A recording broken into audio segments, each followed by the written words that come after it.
Hey, is everybody on track? Cause this Friday ain't black. Cause we ain't buying shit. We ain't buying shit. Well, I stand up and never quit. We ain't buying shit.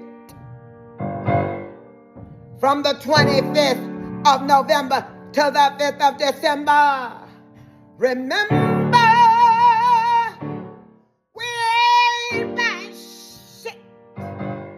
We ain't buying shit. This Friday ain't black.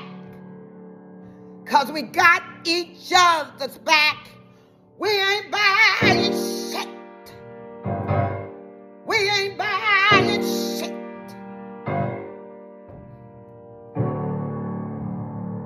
We ain't buying. We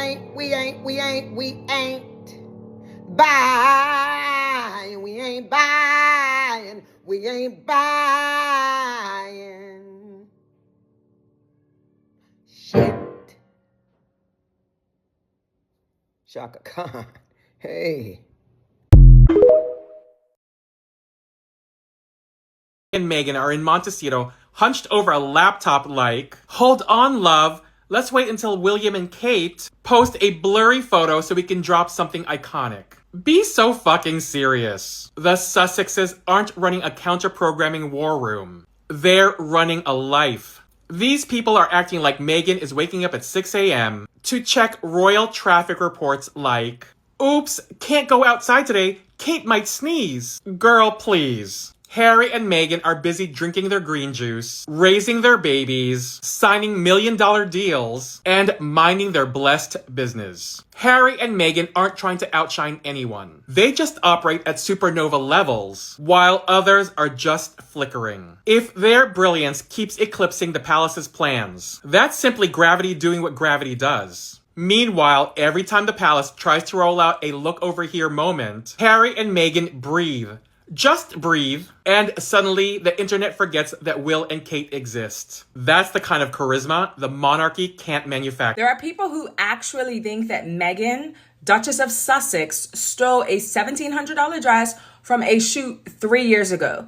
Y'all need to stop embarrassing yourself because this obsession is crazy. Page 6 ran a rumor that Meghan walked off a variety shoot with the gown and then wore it in her holiday special, because Meghan's out here swiping samples because she can't afford them. Be serious. People on the shoot say that she kept the dress as part of like royal archiving.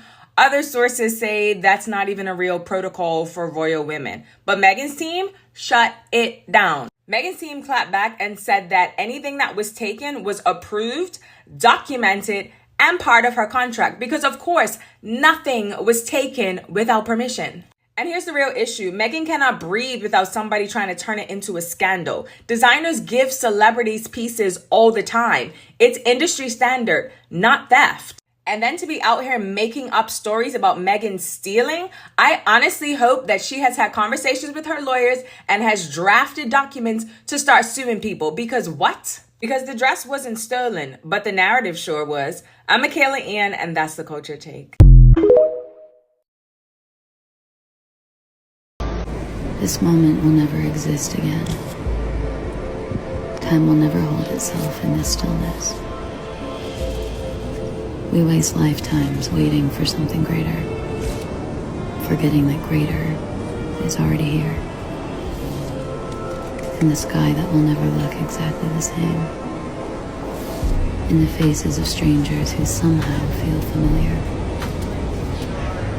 In the wind that carries the scent of places you can't hold on to. Tomorrow is never promised.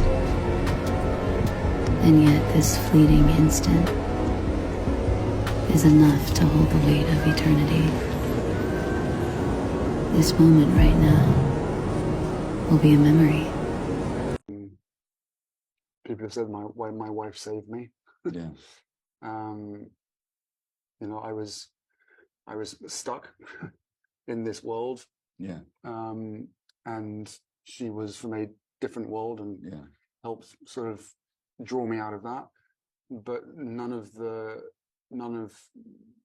the elements of my life now would have been possible without me seeing it for myself. Yeah. As we know, it's one of the, it's hard to change. It's almost impossible to change other people. Yeah. You've got to start with changing yourself and allow that growth to happen. But yes, my partner is an exceptional human being, and I'm eternally grateful for the wisdom and the space that she's been able to give to me. Let's talk about when hate becomes a career path. There's a point where criticism stops being journalism and becomes a lifestyle. Watching certain UK commentators endlessly chase Meghan Sussex across continents makes that very clear. It's not reporting anymore, it's a career loop built on one woman's existence. What makes it even more surreal is how openly the obsession plays out. So you have a columnist hopping on a plane to Montecito, wanders into a bookshop that has already been photographed 100 times, and she writes an article as if she's exposing state secrets. This isn't whistleblowing, it's window shopping with a deadline. The truth is very simple. Some journalists have become dependent on Meghan in the way tabloids once depended on Diana. But unlike Diana, Meghan isn't funded by the British public. She doesn't live in the UK and she owes nobody access. The imbalance is extreme. She lives her life and they live off her life. There's something hollow about writers who pour out their resentment and frustrations into those hit pieces that ironically function as free advertising. They critique the products, the displays, the prices, which, by the way, are actually cheaper than the King's Duchy offerings. But every sentence sends thousands of readers to Google Meghan Montecito bookshop.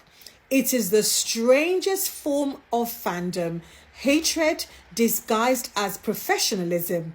And perhaps for me, the saddest part is how little imagination remains in the institutions that once shaped public opinion.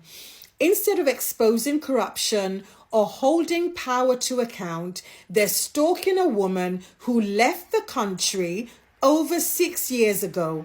It's not journalism anymore. It's dependency. Remove Meghan from their lives and there is nothing left but silence. But my opinion, not important. What you think is. I would love to read your comments, please. My name's Elizabeth. I'm the author of The Luxpreneur. Please click the link in my bio for your copy. And for more insights like these, please like, share, comment, and follow me. The whole institution being so sanctimonious that women have to wear tights because they can't show their bare legs, and people getting so angry that somebody might shut their own door, and all of the other inane rules that these people have. And meanwhile, Andrew brought Ladies of the Night into Buckingham Palace, and the Queen knew about it. And because he is her favorite son, very clearly, back in the day, nothing happened. So the hypocrisy of these people crowing about every little thing that the women of the royal family do, or do wrong, or wear wrong, or they can't wear the same color as the princess and the queen, and all of these stupid rules. Meanwhile, a prince can bring in whoever he wants to Buckingham Palace. And no articles on the Daily Mail, no articles at The Sun about this hypocrisy. Meghan wrote emails at 5 a.m. and there were 500 different news articles about it. Meanwhile, this guy brings in Ladies of the Night to a palace where the Queen lived. and not a peep. Meanwhile, that same man, who is ostensibly being punished by having to give up all of his titles and move to a smaller mansion somewhere else, also wants a cook, a housekeeper, a secretary, and gardeners. And he will get them too, because Charles pays for this man's life and doesn't question any of these sordid and sneaky and swampy moves that this man makes. Angela Levin shut down by Nina Miskow for spreading lies about Meghan Markle and Prince Harry. They didn't Viewers claim cheer. that the royal family were racist. And in fact, in later footage, they've said it was unconscious bias. So they'd never said it was racist. Are we splitting hairs here? No, we're not splitting hairs, because it makes a huge difference. You don't call them racist. You say later it's unconscious bias. Meghan said that she knew that Camilla had a difficult time when she joined the royal family. She knew that Catherine had a difficult time, but neither of them had as difficult a time as she had because of the racism. That word is in. That word is in. But she was talking about the racism of the press. She was talking about the racism in the press when there was that Straight Outta Compton thing. There was all of that. She didn't actually say racism in relation to the royal family. How do you know? The press is, she didn't say it on that documentary. She did. She did not. She said racism. Honestly, this is ridiculous. The trouble is, Angela, you are one of the mouthpieces that Harry has talked about. Harry has made it clear that we've always thought the royal family never complain, never explain. But the way they do it is through various journalists. And you're one of those journalists. No, I'm not. Oh, come on. Absolutely not. So you have no contacts with the royals? I don't have any contact with them when I'm writing a book on the biography. Oh, but you're not writing. But I did with Camilla. Where do you get your Well, I'm sources not going to tell you that. Well, so you have contacts who have They are professional moaners, and they're actually not helping other people. They're not moaning. They are not moaning. Harry has said he does not feel himself to be a victim. All he has done has been initially to defend himself and his wife because of the attacks of the British press. The palace, via people who portray what they want to have said, have constantly drip of poison from them, turning him into some kind of person who is dangerous around. I think he is dangerous. That's an outrageous thing to say. No, it isn't. The trouble with you, Angela, is that the royal family to you is the golden goose, and you are not going to kill the golden goose, i.e. the royal family. So you want them to keep on laying. Well, you don't know me. This is the first time you've ever met me.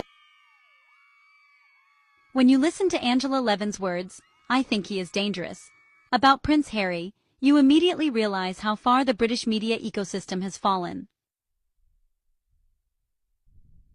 These are the words of a bitter commentator who has built her brand not on facts or insight, but on venom. It's astonishing how someone can make a career out of tearing down a man who dared to speak truth about the institution that nearly destroyed his mental health. Nina Miskow, on the other hand, brought a dose of sanity and humanity into that GB News clash. She saw the bigger picture, the reality that Prince Harry is not the villain in this story. He is a man who survived an environment that dehumanized him from the moment he could walk. Nina wasn't having it when Angela tried to spin her usual narrative, the tired Harry's lost his way routine. No, Nina stood her ground. She reminded viewers that Prince Harry's decision to walk away from royal life wasn't rebellion for rebellion's sake, it was survival. It was a man choosing love, mental health, and freedom over image management and institutional control.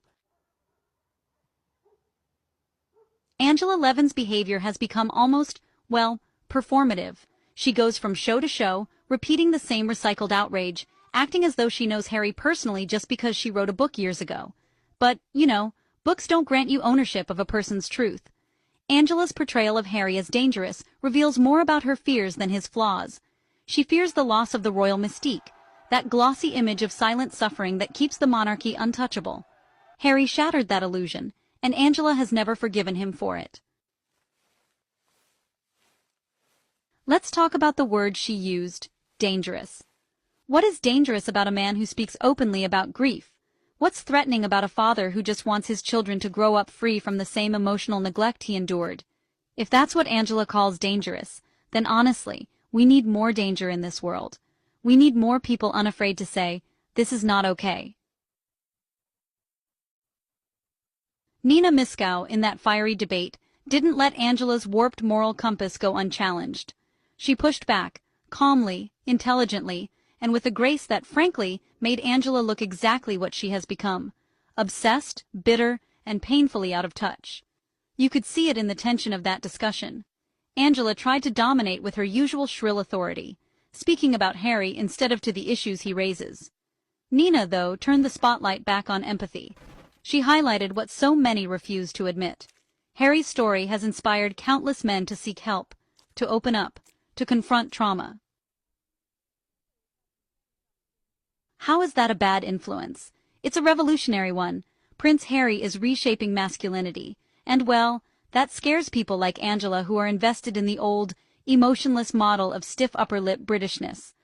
GB News has made itself a platform for these cruel theatrics, giving airtime to commentators like Angela who thrive on provocation rather than perspective. But Nina Miskow refused to play that game. She didn't raise her voice to win. She raised her reasoning. She called out the hypocrisy of a press that praises Prince Andrew's dignity while condemning Prince Harry's honesty. She held her ground when Angela descended into personal attack, as she always does. Nina showed that you can disagree without dehumanizing. Angela, on the other hand, seems to have lost that distinction long ago. When Angela Levin calls Harry a bad influence on children, she is effectively saying that children shouldn't see men cry, shouldn't see fathers protect their families, shouldn't see survivors of trauma speak up. What message does that send to the next generation? That silence equals strength? That emotional intelligence equals weakness? That's not guidance. That's indoctrination. Nina understood that. She understood that Prince Harry's greatest crime, in the eyes of the establishment, was daring to be human in a system that rewards suppression. Let's not forget that this is the same Angela Levin who once claimed to admire Harry before he married Meghan. And yet, the moment he chose love over conformity, she turned on him like a vulture sensing fresh prey. Her entire persona became a crusade to delegitimize his every word. She twisted his pain into a performance, his therapy into a threat, his marriage into manipulation. And for what?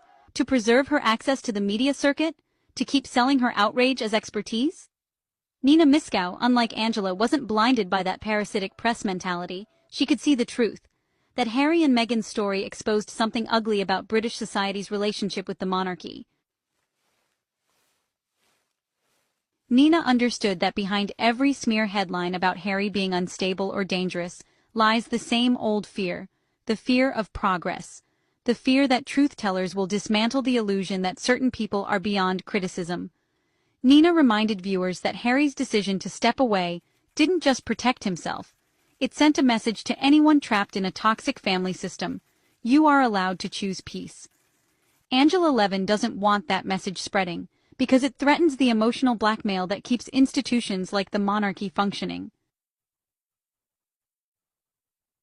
It's laughable, really, how Angela has turned herself into a self-appointed judge of character. She talks about bad influence while embodying everything toxic about the media: arrogance, cruelty, and willful ignorance. Her disdain for Harry isn't about morals, it's about money.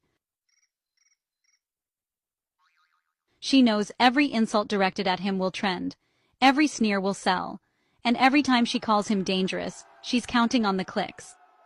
Nina Miskow, though, represents the antidote, journalism that still values fairness over frenzy. Nina's voice that day reminded people that compassion is not complicity.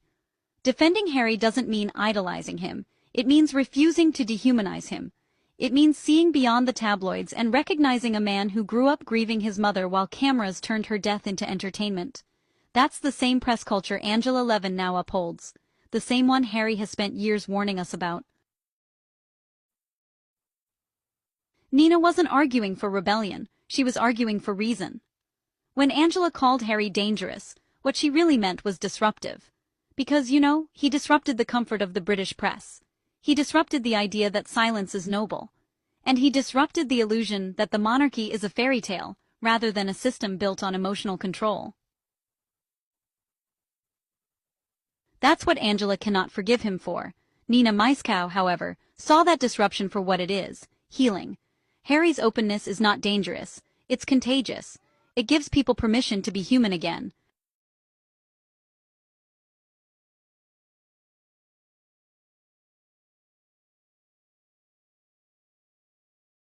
Morning friends, happy Friday. How the heck you doing? I hope you've had an amazing week. And Kate, Catherine, whatever we're calling her this week, she's been out and about working, and I think she looks absolutely excellent in this dress. But what I wanted to call out today again is just this fake level of adoration from the press. Hello Magazine, Daily Mail, the list goes on. Firstly, with regards to this photograph, she has been given some flowers, but the crowds when she arrived and when she left were not very large at all. So she was not showered with flowers.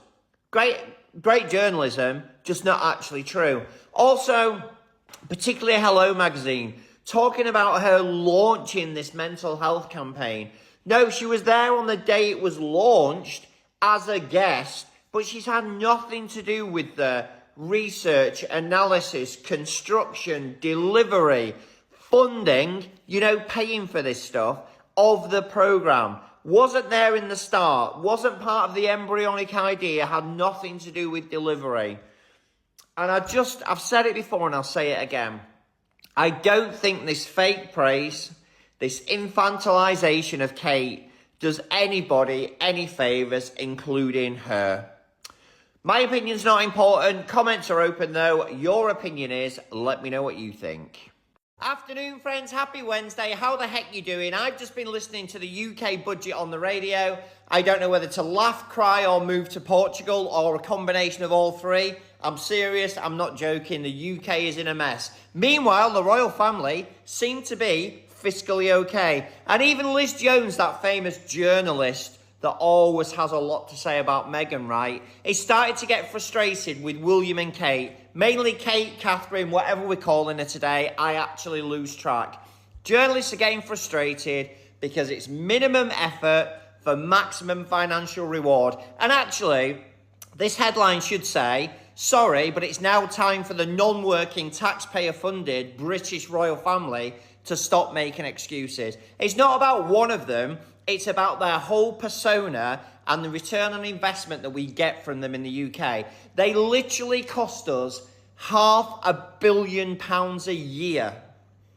And what do we get back for that? We get people like me, taxpayers, listening to a budget on the radio, telling us that our income tax is going to be increased. The cost of living's not been addressed. Life's going to be harder for the next 5 years. Austerity continues, but these people are always unaffected, right? It's wrong in 2025. We need change in 2026. Comments are open as ever. Your opinion is more important than mine. Let me know what you think.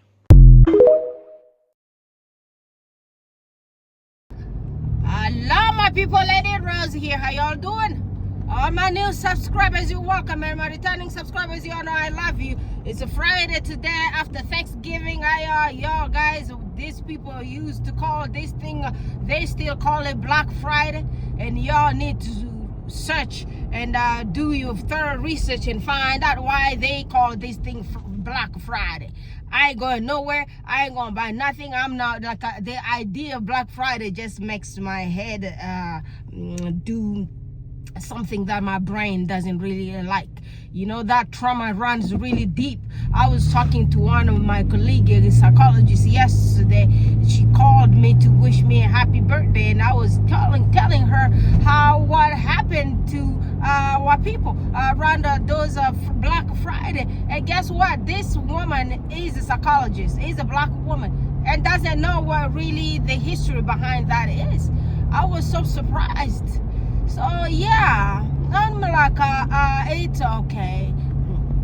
You know, it is what it is. It's never too late to learn what happened to your people. It doesn't matter where it happened to your people. All these people came from Africa.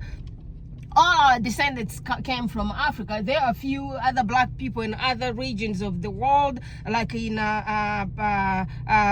those ones in Australia, around those Guinea is what is that? It's called some kind of Guinea something there, where you have black people. But in India, you have black people as well, but they don't consider themselves Africans. But the ones who really came from the motherlands, they are everywhere around the Caribbeans. They are here in the United States of America, around Europe, in other parts of Asia. So we are like exactly the same blood, the same DNA. We cannot sit down there when something happened to our people. I don't know what,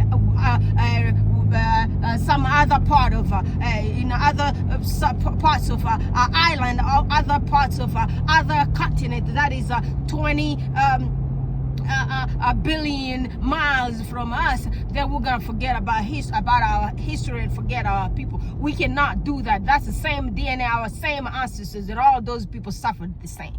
So y'all, this Black Friday, may it be there, and may our ancestors' souls recover where they're at, and rest in peace, and may their souls sit around here and just hover around and snatch some breaths from other people around here who done them wrong, and just don't give them peace. Give them all them diseases that they got. Give them everything. I don't know where. I don't really pray good stuff for my enemies. All of those nonsense came from them kings, came with the Bibles, and they told you all guys to sit down there. If I do you wrong, if I hang your son, don't do anything. If I rape your kids, your mom, no, don't do anything. So if I do you wrong, do not retaliate against me. I don't believe God did put those stuff there, because God himself punishes the people who sin against him. So if y'all gonna sit down there telling me like, forgive all these people, I ain't forgiving nothing. All you present yourself like white supremacists, you're gonna be in the bad book of my thing. You present yourself like any type of racist, I'm gonna treat you as such. I ain't treating you good. I'm gonna give you the taste of your own medicine. I'm gonna make it even worse for you. So guys, with all that venting, let's go to the Success Squad. How y'all guys doing, family? And there are no like other brand new news right now, a part of all those nonsense they got around here. So I heard Soho store in California got Royal Highness Duchess of Sussex as ever product. So the product was also featured on lots of big magazines out here for advertisement, and that is a really good thing. That is, she is luxury, and if you look at her, she's the definition of luxury. And she, when married into that big monarchy that did everything that they did to us out here, she did good, so we could find the closure how people were treated by these people, and how, why, and wherever. And now we found out why they did whatever they did to our ancestors. Just look, our princess went in there to knock at that door to find out what really happened to her people, and baby, she was not disappointed. There were cameras every single where, people everywhere in the woods, everywhere looking to take her pictures, to smear her and to say all those lies that they keep saying about her right now. But God bless you, all the white queens and brothers coming out here to also exposing your own. God bless you. You know, stand up with the truth. Stand up with what is right. You know, God is gonna bless you. It doesn't matter what color you are. But I do appreciate y'all guys who are out here calling this BS the way it is. And God bless y'all, our white supporters. We love you. And tell your kids, do not just stop there, because the generation is growing up. They are always around here learning from their parents. Like a Piers Morgan, where do you think he learned that racism? From, of course, whoever his mother and his daddy is. If they're still there, that's where he learned all this stuff that he does, and that hate towards the black people. So y'all, please continue to support Her Royal Highness Duchess of Sussexes with her wonderful family. Right now here, everybody's out here talking about Archie and Lilibet coming out. Those kids are learning how to help people at a very young age. Y'all saw them with the little cute hats. My little prince and my little princess, God bless you. Aunties are out here fighting for y'all guys. We can't wait for y'all guys to grow up. You're gonna come to my college. I'm gonna teach you how to speak. I'm gonna teach you how to stand up for yourself, because these bullies too much. They are horrible. We appreciate everything that y'all guys and Archewell Foundation is doing out there to feed the poor. I'm gonna talk to y'all guys, family, tomorrow. Please continue to support all the success friendly channels. Go to my brother Notorious JTB_2.0 on TikTok and also here on YouTube. Do not forget to go to the Night of Success. Also belongs to my sweet brother, the Notorious JTB. Happy Thanksgiving to you. And also my lovely, wonderful King Baron Sussexes. That's the Royal Sussexes channel. Y'all go there and let's try this 2026 to get the brother to 100,000 subscribers so we could get him that plate there. You know how we do that? By sharing videos. And if y'all guys gonna sit down there, share all our videos across the platforms, we're gonna get more subscribers. It just depends on you, and we appreciate you. And also share my videos and go to all the other success friendly channels. Do not forget to go to my queen Isabella Banks channel. That's a Weezy's channel. That's a Weezy's Success. Go to her channel and Isabella Banks and give her also subscribe to her channel. I love you. I will talk to you all guys again tomorrow. Bye for now.